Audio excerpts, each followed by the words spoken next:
Bon dia, desperta Catalunya, són les 8. Som al matí de Catalunya Ràdio.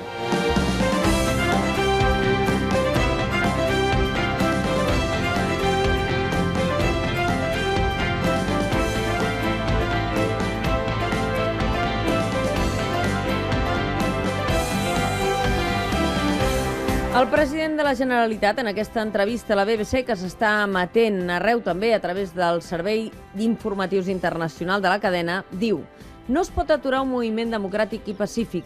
La consulta no és il·legal. Hem identificat 5 marcs legals per poder fer la consulta. No es podrà convèncer els catalans que no tenen dret a votar.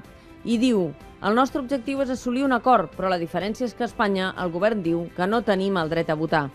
L'any 2008, Josep Lluís Carod Rovira, aleshores president d'Esquerra i vicepresident del govern català, escrivia en el llibre 2014: pel que fa a l'encaix en el marc constitucional espanyol de l'exercici del dret d'autodeterminació, gràcies al qual el poble català determini lliurement el seu futur, és del tot possible i no hauria de violentar els fonaments democràtics de la legalitat espanyola vigent.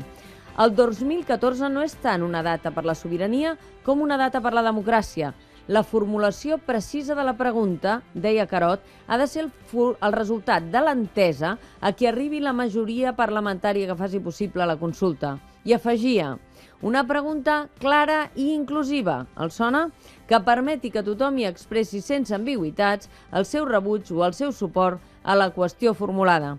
De les paraules de Mas a les paraules de Carod Rovira hi van 6 anys. 6 anys separen l'expressió d'aquestes conviccions polítiques de qui ara és president de la Generalitat i de qui va ser vicepresident del govern fins al 2010. El temps ha donat la raó a Carod Rovira i les raons expressades en aquell llibre, 2014, que parli al poble, que ara ha estat reeditat, s'han convertit en fets. Carod Rovira observa com altres lideratges polítics assumeixen aquest procés ara. I aquest matí serà ell qui valorarà els entrebancs que passen, sens dubte, per la redefinició dels partits polítics catalans. Ahir s'acabava el termini del PSC perquè Geli Ventura i Helena lliuressin les actes dels diputats com els hi reclama la direcció. No ho han fet, ni en tenen cap intenció. Aquest no és ja el PSC amb què Carod Rovira va governar?